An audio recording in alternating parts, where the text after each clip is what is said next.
Today, so as Paul says, we're going to try and keep this to the hour and keep it nice and interactive. So a little bit of introductions and housekeeping just for a minute. We'll go through a quick Kahoot polls. Hopefully you've had the chance to download that now. Once we've done that, it really just lets us set the scene a little bit. Once we've done that, we'll just do a very, very brief introduction to us. If you don't know us and our relationship with NICE, you're very kindly joining us here today. And then we'll get to the meat of things, which is really a short presentation, but mostly a Q&A session around about people's fears of moving to the cloud. And then we'll just kind of summarize. And depending on times, as Paul says, we may have a bit of a Q&A session then. If anybody's brave enough to come on camera, you'd be more than welcome. So the team today, Paul, who's been speaking at the start, and we'll be doing the Kahoot poll in a moment. You have myself, and then we have our two colleagues who very kindly join us from NICE in the States. So Justin joining us from Texas this morning, I believe, and Olivia in Ohio, I think. Pretty early in the morning for you guys, I believe. It is. Define early. 5 o'clock in the morning, not early at all for us Americans. I know we you've work been 24 hours a day here, Rohan. You've been up. Hardest working nation in the world. You've been up and done your jog and all the rest of it already this morning, Justin, but thanks for joining us. Not a problem. So from a housekeeping point of view, as we've already said, and I think everybody's already doing it, if we just keep the cameras and microphones off, but there is a chat function. So on previous events, the chat function's been great. It's been a bit of a networking session. So you can see there in your toolbars, if you just click on the chat function, it'll present itself on the right-hand side of your screen. Feel free to ask questions. You can answer each other's questions, get into conversations, that's fine. I can't actually see that while we're talking, but Paul will monitor that and he'll ask appropriate questions into the session. If there's a collection of questions, we'll try and answer them at the end. If we run out of time, we will answer all of them either by email or potentially into the LinkedIn group. So there'll be information shared out about a LinkedIn discussion group. And again, it's a great networking opportunity. And if questions occur to you after the event, you can ask questions in that group. So please get involved with that. As I said, this is episode 6, if you like, so number 6 in the home working series. It's been a great series so far. It's been really successful for us. So please just enjoy the session. There's the information on the LinkedIn group. If you haven't used Kahoot before, don't worry about it when you launch it. It tries to take you through a sort of registering process. You don't need to do any of that. There's a simple little enter pin button at the bottom. If you're doing this on a mobile device, it'll be pretty obvious. You just click enter pin, and then you can just do that, and it takes you through it. It's pretty self-explanatory. If you're still trying to download it, it's on the Google Play Store and the App Store. But with no further ado, and hoping you've all got that, I'm going to just drop this and pass control over to Paul to run the poll. So if you just bear with me for a second. Paul, I think you should be able to take that. Yes, folks, that should be, you should be able to see my screen just now. I hope you're seeing that. So what I'm going to do, if you have downloaded Kahoot, I'm going to start a session. Now, what I'm going to do is I'm going to give you a PIN number. You'll see the PIN number there, 229431. So if you were to load that into your app, it will then ask you to give yourself a name. So that can be your initials or it can be your first name. Yep, see we have folk already who are loading their names up. I'll give us a few seconds to put everything together. The purpose of this session is to do a little bit of polling early on. What we're trying to ascertain is a little bit about where people are in their journey to the cloud and what those fears are. So it's 3 very, very quick questions, but I'll give you a few seconds for those of you that haven't had the chance to download Kahoot to do so. And then hopefully we'll get a few statistics together that will help the conversation later on. So that's 7 people already registered. Let's hopefully get a few more in. And then we'll ask. I say this will only take a minute of your time.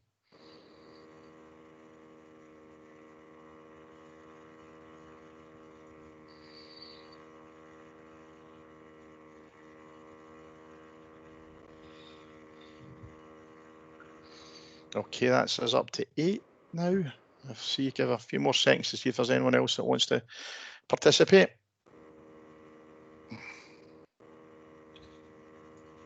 Where's the game show music, Paul? I turned it down. It is terribly irritating. If you've used Kahoot before, it has this most awful music that it plays constantly while you're trying to think, and it just annoys people. So we try not to use that anymore. Okay, right. I think we'll have a go with the people that I've already decided to play. So first question is this. It's about getting over your fear of the cloud, and it's a quick straw poll. You're going to be given 4 choices. And it's simple. Where are you on your journey to the cloud? So the 4 choices are: you're actively looking, you're between 1 and 2 years, 2 and 3 years, or you've got a long way to travel. So it's trying to get a sense of where the audience is. If you press the icon related to where you are, we've got 6 answers in, a couple of seconds left, and that's the job done.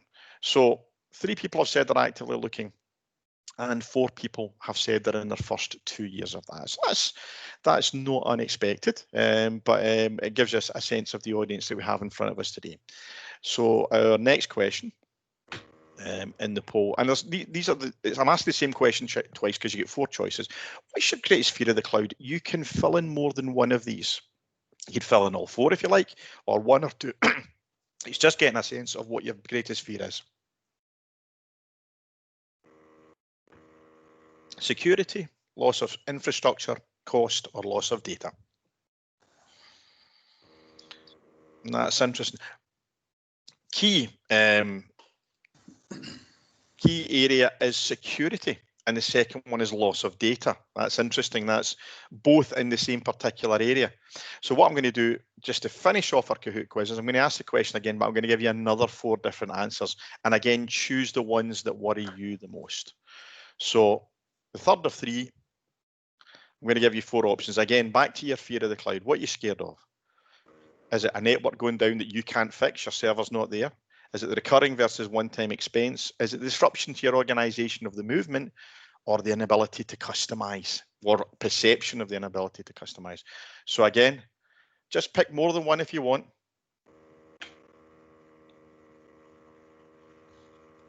And network down is the winner. We've spread a couple for the disruption and inability to customize, but network down is definitely the first choice. So that's interesting. Thank you all so very much for participating in that. I will now relinquish my screen, and hopefully Rohan will pick that up again from his end. Yeah, just give me a second. Thanks for that, Paul. Interesting.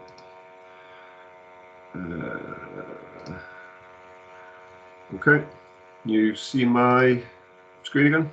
Kahoot! Yeah, Kahoot. There we go. Right, thanks for that, everyone.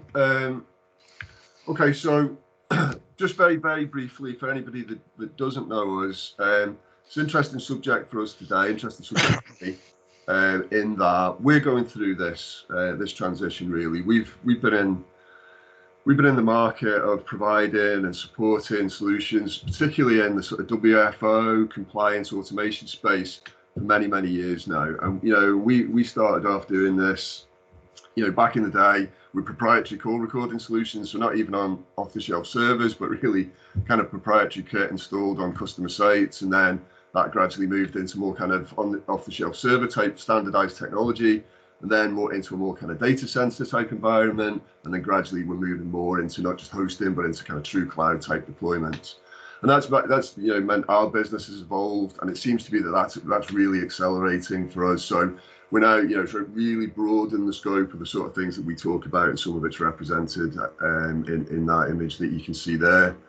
So this is an interesting journey, and it's got faster and faster. And I think during the course of what's going on in the world, of the pandemic, we've charged forward with a lot of this. Look at this today. We're meeting with all of you in a Teams meeting.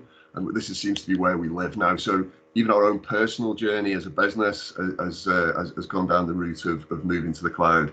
And the interesting point is, what happens after this? Do we continue on this accelerated path to this? And what are the concerns? What are the things that might put the brakes on? And that's really what this session is about today. And joining us on that journey has been our partners, NICE, who are our strategic partners. So NICE are really the global market leader in this space. And as I said earlier, we're lucky enough to have Justin and Olivia with us today.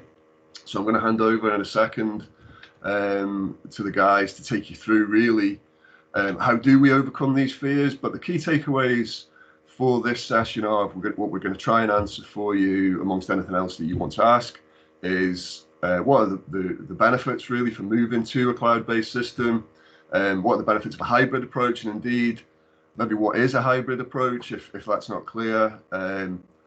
How safe is your data in the cloud? So, there is a lot of nervousness sometimes about relinquishing that control. What do we do with legacy data? So we've got data, recordings, all sorts of information existing on-premise solutions that we may not be comfortable with the plan for what do we do with that moving forward if we do go to a cloud offering, and how do we integrate with existing systems that we're going to keep. We might not be ready to jump in and move up absolutely everything, but we want to explore the world of cloud applications. How do we manage that? So those are the kind of 5 key takeaways that we want to cover off, but I think there's an awful lot more content going to get covered as well. So without further ado, I'm going to hand over to Justin, and I will let you introduce yourself and tell us how do we get over this fear of the cloud. Appreciate it, Rohan. Hello, everyone. I'm a high-functioning idiot. I'm a sales guy, but I'm going to do my best to not make this a sales presentation. Excited to be on the telephone call. The topic, of course, is overcoming your fear of the cloud. From a personal standpoint, generally when I have a fear of something, it's because I had a bad experience with that something. I can think of my young children. I have a 9-year-old and 11-year-old specifically. And, when my 9-year-old was a bit younger, she had a scare with a dog. She loves dogs, right? But there still is a little bit of a hesitancy now when a dog that she doesn't know approaches her. And again, it was rooted in a bad experience that she had at a very young age. And when I talk to people about the cloud, most of the hesitation and most of the fear is rooted in a bad experience that either they experienced or maybe somebody that they know experienced. And when I start pulling at that thread and I start to understand what that bad experience was, it was usually an experience with a company that was not ready to provide a full cloud solution yet. It was a product that was not fully baked yet and ready for the market. Or it was because the person who was afraid unfortunately made the wrong decision or an uninformed decision. Here at NICE in Contact, I'm excited to tell you that we've been in the business longer than most others. We've been in the cloud now for 15 plus years. We're number one when you talk about the number of agents that we're providing contact center solutions to via the cloud. We have a tremendous uptime guarantee, as well as not only a guarantee, but execution upon that guarantee. We're not a mom and pop shop that's based out of, Wichita, Kansas. We are a global enterprise with a footprint in over 100 countries. And then, of course, here in the US, as well as globally, we're working with the top organizations worldwide. So I want you to know that you have the confidence, or you can have confidence in doing business with a global leader who's been doing it longer than most others. Rohan, AKA Vanna White, do you mind advancing the slides there for me? No problem. And fair warning, right? I'm a sales guy, so I'm going to tell you all the good and warm and fuzzy stuff. And I don't want you to trust salespeople. I want you to be able to do your own market research. SVL, of course, has done their research and has found a partner in NICE that they feel can go ahead and take them to the next level. And we hope we can be that partner for you as well.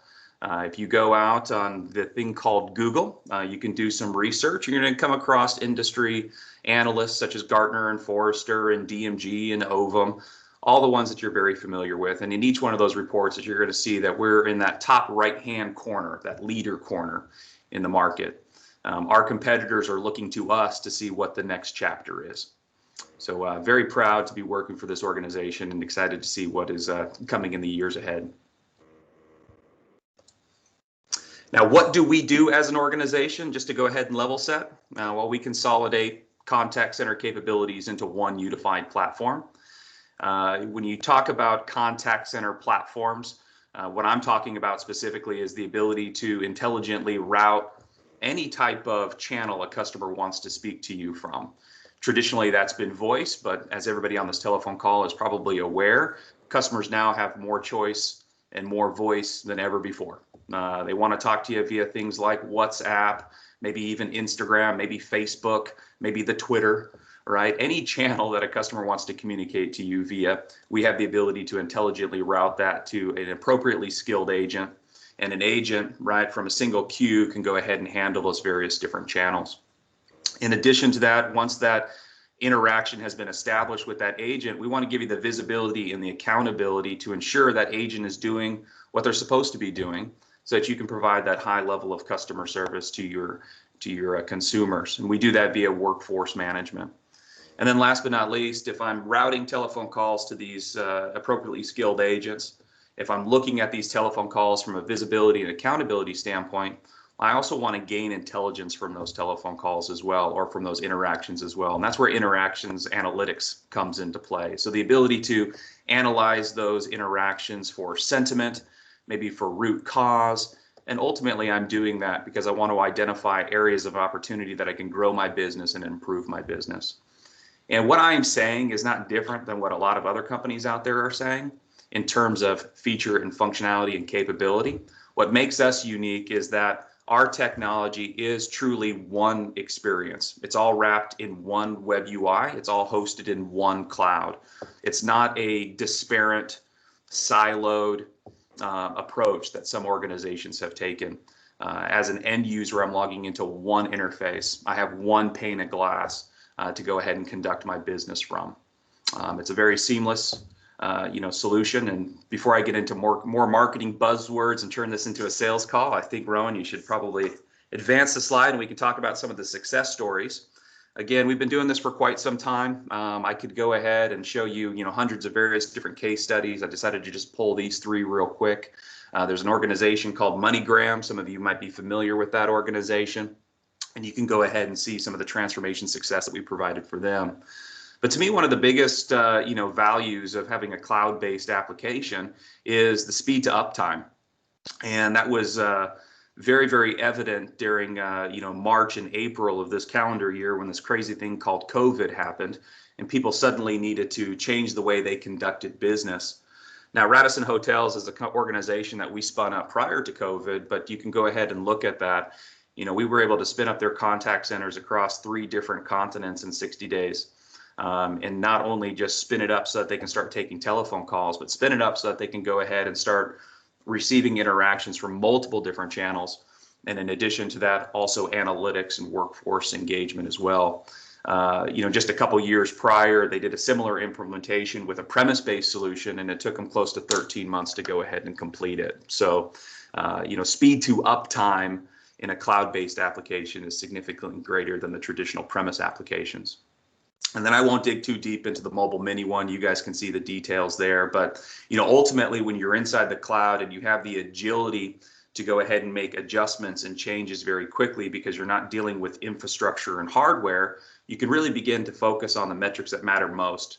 And all of those metrics are typically tied to your customers. And happy customers ultimately equals higher revenue, greater retention of those customers, et cetera. And Mobile Mini is a particular example of an organization that was able to get rid of the mundane infrastructure, day-to-day tasks, focus on the customer task at hand, and was able to go ahead and greatly improve their Net Promoter Score.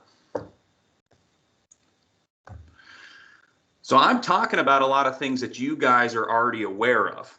Cloud is inevitable, right? In the same way that the automobile was inevitable for the guy with the horse and buggy. If you look at Gartner and some of those industry analysts out there, 75% of applications in the contact center are going to require a full overhaul, to keep pace with shifting business needs. What's interesting about this stat here is this stat actually came out in December of 2019. That's when we put it into our slide deck. I would imagine that this number has even increased given the current market dynamics that we're in today.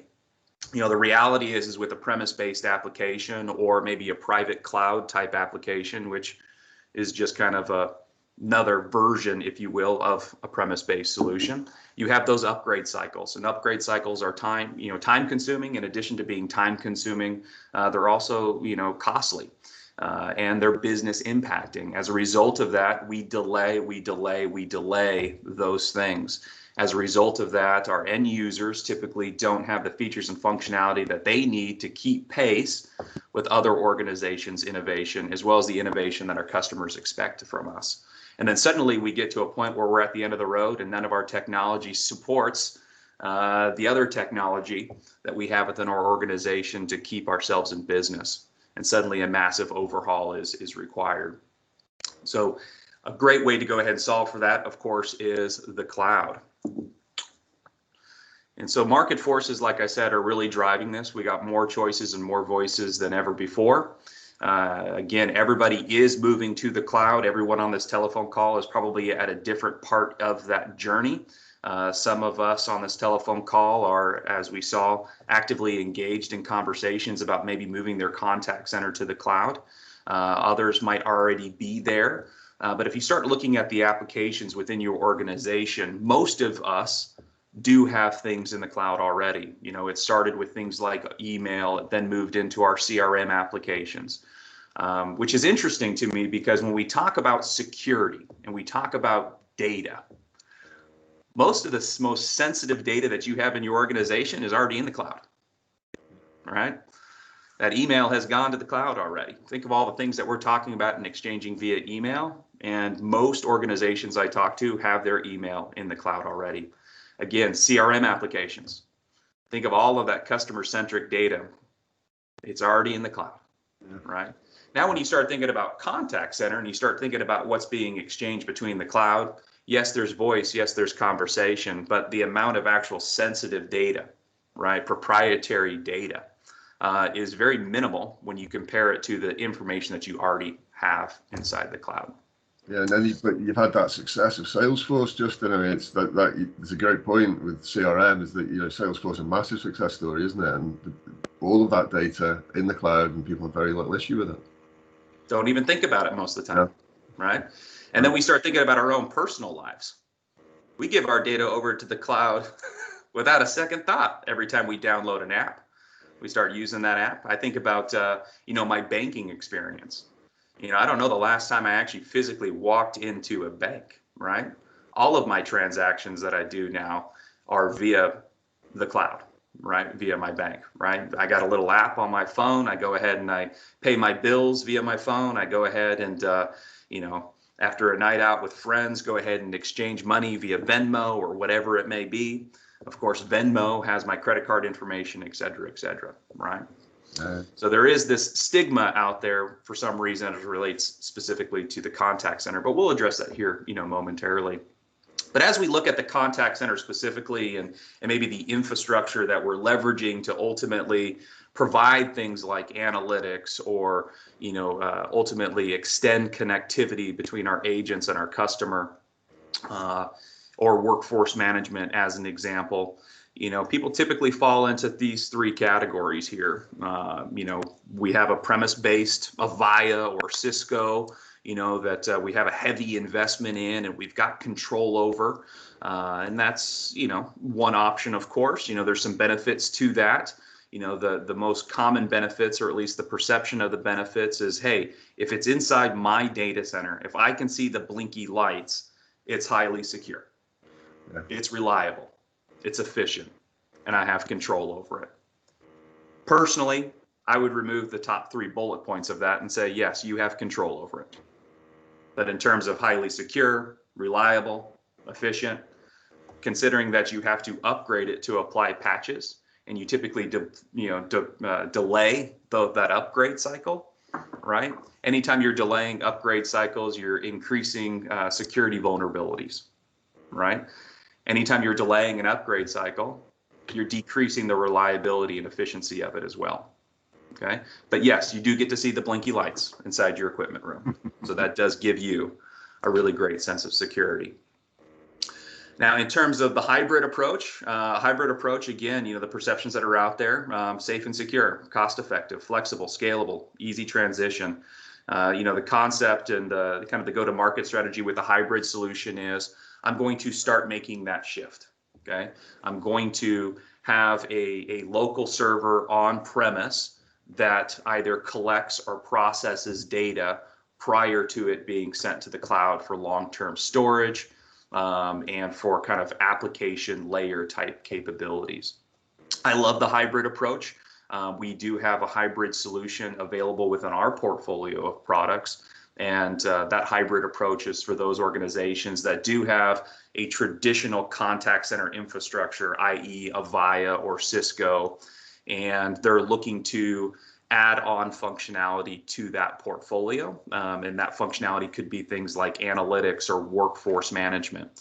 So what we're able to go ahead and do is, put a small footprint, next to that Avaya or Cisco in this particular example, go ahead and exchange some data there locally, but then ultimately provide to the end user an experience that lives in the cloud. And that's an experience that is constantly innovating. It allows for scalability as it relates to things like call recording, quality monitoring, scheduling and forecasting, and the ability to analyze the data that's been recorded. And then last but not least, we get into the public cloud. Public cloud, my definition of public cloud is something that's multi-tenanted, right? It is something that is geo-redundant. It is something that is highly available, okay? I don't want people on this telephone call to confuse public cloud with private cloud. I don't want people on this telephone call to confuse public cloud with hosted, right? I have a lot of conversations with people who say, yes, we're going to the cloud. We start going ahead and dissecting what does cloud mean to you? And what they've done is, well, we've taken our premise servers and we've moved them into AWS, or we've moved them ourselves. Well, that is still a single tenanted environment. It still requires you to take that offline and upgrade it, right? So you still fall into the same cycles. Where traditionally within a public cloud solution, not only is it easy to deploy and it's cost effective, but you have zero downtime. And the reason why you have zero downtime is because you have active instances of the application. So when I, as a service provider, want to provide updates, right, it's non-business impacting to you, right? I'm applying an update to one data center while the other data center is completely active. Your end users are never waiting for a feature or functionality. As soon as that innovation has become generally available to the marketplace, I'm able to roll it out not only to you, but I'm able to roll it out to every customer that's on those tenants. Okay. That's an important distinction, I think, isn't it? We get the same conversations, I think, and we hear a lot of it. I think there's a lot of blurring between those lines. What's public, what's private, what's third-party data center or what have you. So it's good to be clear. And marketing departments are our own worst enemy, right? Yeah. So, cloud was kind of that kind of like organic, right? That word gets used, pretty liberally, sometimes when you show up to the grocery store and then you start going ahead and pull around and you go, oh, organic just means it was grown in the earth, right? It doesn't necessarily mean that it's free of pesticides or what have you. Sure. So. Good stuff. All right. Let's see what we have next year on the slides. Ah! So again, overcoming your fear of the cloud. So, going back to my story before, we all acknowledge that the cloud is inevitable. We all acknowledge the many benefits associated with the cloud. But for some reason, there was something, we heard something in the news, there's something, right, that gives us a little cause for concern. So in terms of what we see as the top 10 or so, right, we've got a handful. And not surprising, security is on the top of that list. And then you can see some other things such as, losing control of the IT infrastructure, IT staff reduction. What if I can't pay my bill? That's a big one, right? So, hey, I've been leveraging this service for the better part of 2.5 years. And if I don't pay my bill this month, what does that mean to my business? Will I be able to get my data back if I decide I don't want to do business any longer with this organization? And so you can see the other ones there. So it's not surprising to me, Paul, when we did the Kahoot survey there, a few moments ago that, security and loss of data and network downtime, were on that list of top concerns. Yeah. So maybe let me ask you a couple of things there then. So I think that's interesting. Between sort of the last couple of slides and this one, I think start to get a feel for that, the benefit of true cloud versus private cloud and such. But one of the key takeaways we've got here is we talk about the benefits of the hybrid approach. And I think that what we felt in the UK when we started talking hybrid is that there's a lot of stuff, and maybe again it's marketing about this perception that you kind of move everything into the cloud, and it's a big bang and all or nothing kind of approach. So I guess what we've said is what's the benefit of a hybrid approach, but what is a hybrid approach, and maybe what is the benefit of it for organizations that might be considering the move? Yeah, so I'll speak to our application as it relates to hybrid. So, we offer a workforce engagement management solution, which would be all encompassing of things like call recording, quality monitoring, coaching, the ability to do scheduling and forecasting, and speech analytics. When we look at the contact center and we look at all the features and functionality that a supervisor or an organization requires in order to deliver great customer service, workforce management is a big component of that. The other component of it is the ability to control the audio, the interactions. Sure. Most organizations have a heavy investment in that component of the infrastructure, the voice infrastructure. Yeah. And that conversation is a business changing conversation. It's massive, right? Yeah. It really changes the way you support, right? It changes staffing and everything along those lines. When we talk about the workforce engagement component, the call recording and the quality monitoring, that's I'm not going to dumb it down, but I'm going to say it's an auxiliary component. It's a supporting component. Right? And it's those supporting components that are easier to go ahead and maybe move to the cloud. Yeah. That's a solution, though, that you can't move fully to the cloud because you still have that backbone that is on premise. Yeah. The second I do that, now we're talking bandwidth concerns. What happens if, somebody drives their backhoe and cuts into that MPLS line, right? If I'm needing to record for compliance and liability purposes, as an example, and that MPLS connection goes down, so does my call recording. So now we have a hybrid approach, right? The hybrid approach, which allows me to go ahead and have a server footprint that plugs into that existing infrastructure that you have, has the ability to go ahead and record, process, gather data there locally. And then, what I think a lot of folks in our EMEA regions appreciate is that I have data residency as well, right? Yep. So that the recorded telephone calls or the sensitive information that is present actually stays there locally on site on that server, and maybe in a storage device such as a SAN or NAS that's local to the customer site. Now the only thing that's being exchanged between the premise and our cloud is metadata about the telephone call. Sure. Date, time, extension, caller ID. And now via the cloud, right, I have that multi-tenancy. I have the elasticity as it relates to the applications being what the end user is experiencing. So as a supervisor, I want to grade. Why do I need to grade telephone calls on a premise server, right? Allow me to go ahead and grade telephone calls at that application layer. Sure. Why do I need to search for telephone calls at a premise layer? I don't need to do any of that type of stuff. I'll put all of that horsepower and all that processing in the cloud. And those are the features and the functionality that we can innovate very quickly for an end user as well. We have supervisors and end users that come to us on a regular basis and say, hey, it'd be really nice if this new functionality existed in your search criteria. Great. That's an easy change. I can go ahead and develop that in a week.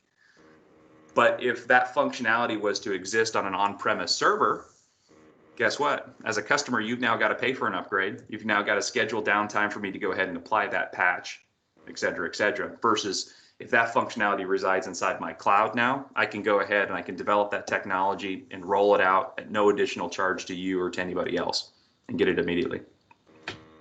Okay, sure.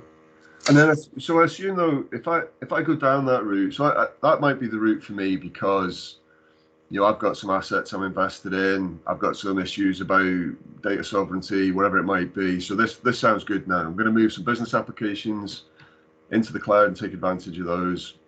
But my journey is going to continue. So I go down the route of hybrid cloud. Am I going down a kind of a blind alley? I'm going to have to reverse out and go full cloud, or can I then start to move those other, more challenging applications and more challenging pieces of functionality into the cloud as becomes appropriate? Yeah, Rohan, we're going to walk you down a dark alley and then we're going to beat you with some sticks. No, so for us, a hybrid approach is a stair step, right? I like to talk about it as it being an alternate path to the cloud.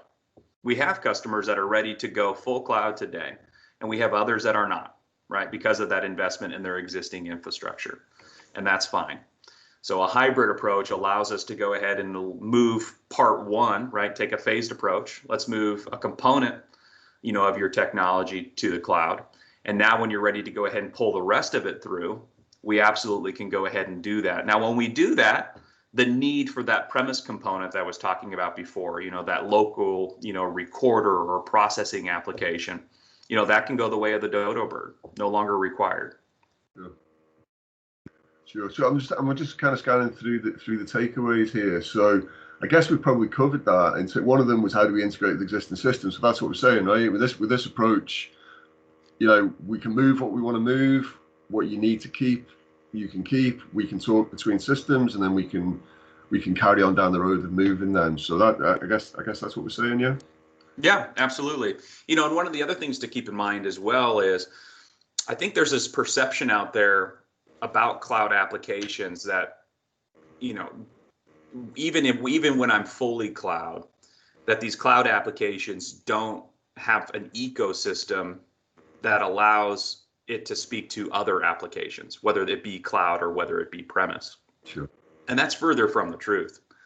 A lot of people on this telephone call are probably familiar with Cisco and probably familiar with Avaya, and they're probably familiar with the DevConnect communities or the ecosystems of those providers. It's the same thing with cloud contact center solutions as well.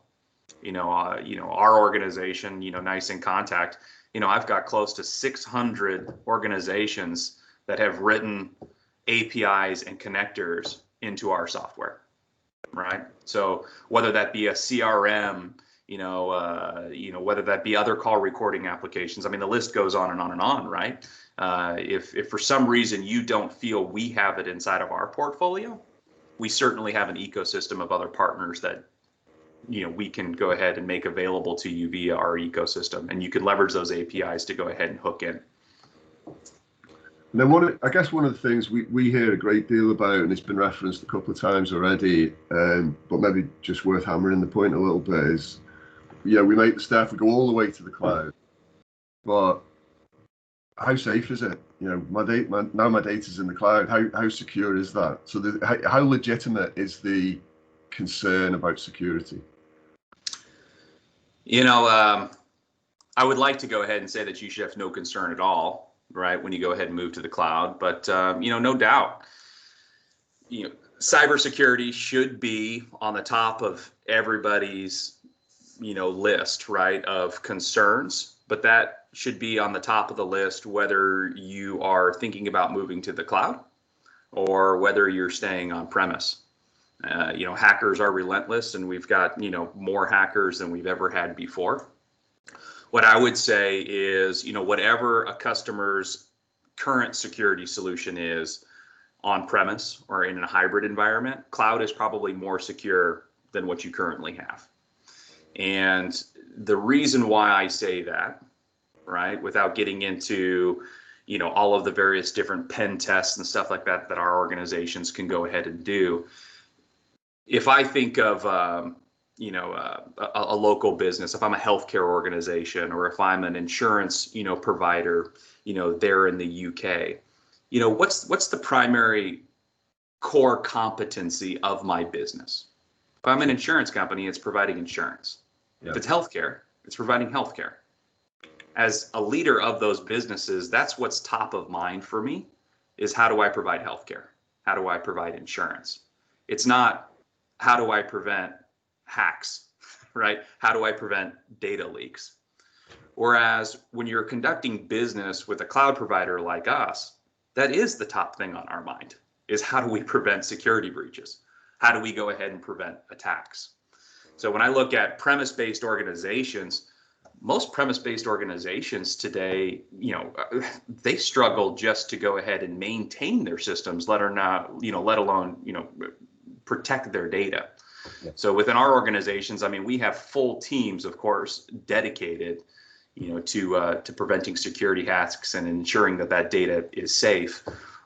In addition to that, we partner with organizations like AWS and Azure, who also have full teams of individuals, designed to go ahead and protect that data. And not only virtually in the way of hacks and things along those lines, but also physically.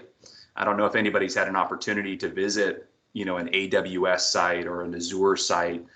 These things are forts, right? They're near impossible to go ahead and get into. When I look at the statistics, back in 2019, there was more hacks to physical premise servers than there were cloud servers.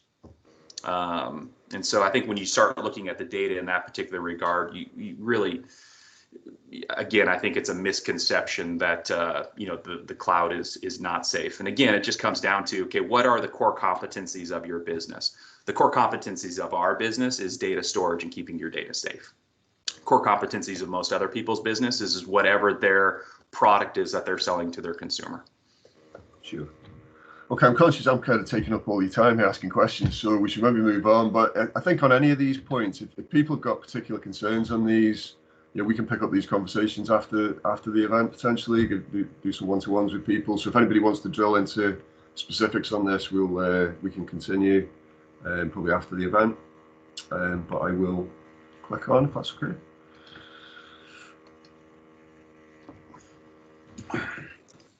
Says it itself, doesn't it? It does. There might be some people who truly do believe that the cloud is some evil dark empire out there, but I really do believe that the number of those people are few and far between. And those who truly believe that the cloud is some scary, dark back alley that's a bit sketchy, that's only been around for a couple weeks, those are the people who need to realize that resistance is futile. It's better to go ahead and kind of ride the wave than to be beaten down by it. This conversation's been going on for quite some time. I'm still a young buck, but I got into the industry in 2002, and the cloud was a very new thing, right? I mean, we didn't even have things like iPhones. That was revolutionary, right? But now we look at the cloud, and it's everywhere we turn. I used to hear the same concerns and frustrations about reliability and reliability and security around VoIP phones, right? When we were living in a world of digital. Oh, VoIP. Oh, it's going to give me security vulnerabilities. It's people are going to be able to tap into my lines really easy, right? All that type of stuff. So, it's just a fear of the unknown. But when you partner with an organization like, your folks is, over there at SVL, or you partner with an organization like NICE and Contact, who've been doing it as long as we have the expertise that we go ahead and have, right? We want to go ahead and address each one of those, fears one by one. And trust me, you're not the first person to have those fears, and you're not the first person any longer, making the leap into the cloud. But if you are still fearful of going full cloud, right? Again, that hybrid approach really gives you the best of both worlds. It really does. I don't know many applications out there that aren't available in a hybrid approach. As I mentioned before, within our organization, we provide our WFO portfolio in a hybrid approach, which again allows you to go ahead and keep your server on premise, allows you to keep your recorded telephone conversations on premise, so you have full control over that. What we move to the cloud then is the application layers, and I think we have a couple slides that really does a good job of kind of breaking down both the benefits of the cloud and benefits of the premise. But since I've been talking so much, I'm going to let my counterpart Olivia Nowakowski go ahead and come off mute and go ahead and address these ones for us. Wonderful. Thank you, Justin. Hello, everyone. Yeah, and thank you for the wonderful explanation and answering the questions there. You know, I don't want to repeat, you know, what you said too much there, but just to talk about some of the benefits that we offer with NICE inContact CX1 WFO, or really we're calling it WEM, Workforce Engagement Management. Some benefits of the cloud. It really, you know, we really go into enabling operations for traditional telephony infrastructure to transition to the cloud at their own pace. So whether that's walking or running or a light jog, we're really working with you to offer something that can get you there in your own pace. So as a flexible hybrid deployment, the workforce optimization solution combines premise recording with business applications in the cloud. Obviously, you have unified suite with the cloud. You know, one space to go to, one dashboard, one unified view and glass pane that Justin referred to earlier. You're going to see that intuitive user experience, right? Very user-friendly, drag and drop, not complicated, not requiring very much in terms of training or knowledge base there. You go to minimal services. You know, we sort of drop down and we're able to manage the program with minimal services. You're not reaching out to do things for customizations. We really give you that control so you can do those customizations and not have to reach out to our folks to really help yourselves do what you want to do with the platform. And then mobility, you know, available anywhere. We see folks obviously accessing, you know, whatever industry you're in, whatever vertical, you know, wherever you are in the world. And right now that's, you know, basements and attics and offices and cars and, you know, Paneras and different things like that. Wherever you are, the platform really is available anywhere. So those are some benefits of the cloud. And of course, you know, Justin talked at length about being reliable and secure. And then also elastic and scalable. You know, really this solution, you know, goes to more of a usage-based scenario, so you can scale and really take advantage of if you experience seasonality in different times of the year where you're ebbing and flowing with your user base, we can scale to that and meet you wherever you need to be there. Rohan, slide, please. And then bringing in, you know, the benefits of the cloud plus maximizing premise. Really, you know, this is a good way for folks to sort of get their foot into the cloud environment. So, you know, we kind of marry the two, right? We have the cloud and the premise, still allowing for you to have control over your data security. Very important. We learned that's one of the most important things for folks on the telephone call today. Top of the mind, so understandable. You have control of your mission critical data. That's, you know, that's not going anywhere. Your media stays on-prem, and you know, very little metadata goes to the cloud, so you really still are in control. And of course, network resiliency, you're still maintaining that. And no loss of customizations, you know, when you're maximizing premise. Of course, traditionally, folks are, you know, worried about maybe they just had a recent spend and they have a significant and substantial investment with their premise infrastructure. So we're saying that, hey, you know, we don't want to waste what we've spent. We want to continue to leverage that premise infrastructure, that PBX, that hardware that we've invested in. And we're saying, okay, let's marry that with the cloud and let's still leverage that, allowing you to take advantage of some of the cloud platform technology and advanced applications while still leveraging what the investments have been in the past. And of course, minimizing bandwidth. Justin talked a lot about that.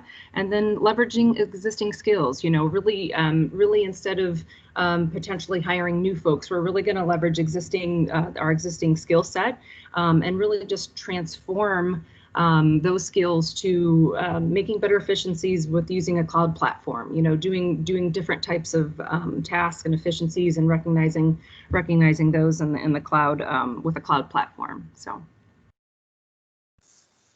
That's what we see. Lovely, thanks. Bravo. Yeah, and this is a great time in the UK, particularly. This is a great time now to leverage this. If this is good timing for somebody to be looking at this, because of the way, you know, the acceleration into the cloud, and because of the way that the market's really accelerated with what's going on. There's some great opportunities, great commercial offers around about this stuff at the moment. I'm not going to talk about it particularly on this session, but we've got a lot of stuff in social media at the minute. Drop on the website, speak to us about this. But if this is something that fits into plans going forward, this is a great time to start investigating it. We've got to the end there, so thanks everybody for your attention. Paul, have we got any questions that we want to handle? We don't. I've had a very large number of apologies of people who wanted to be here at the session that have been caught up in something else. So what I have been doing is I've recorded this session. I will upload it to our YouTube channel in about an hour's time. I will send everybody who registered to the event and those that have sent their apologies, they will get a copy of it. It will also be available via our social media channels on our website as well. We'll pass it on to NICE to put in their website. What we found with these sessions is we tend to have far more people watch it after it than do watch it live. So it's going to have much of use. If you are watching a recording of this, please get in touch with us. Rohan's left his email address there, or get in touch with any of us through LinkedIn. And if we have any questions, we will be delighted to help you. If I could just say thanks, Justin. Thanks, Olivia. Please get in touch. We are delighted to have follow-ups to this. If you couldn't make it today and you watched the video, thanks for taking time to do that. But please, get in touch. Let's talk about some of this stuff, and we'd be delighted to engage further. So thanks, guys. Cheers. Thanks, everybody. Bye.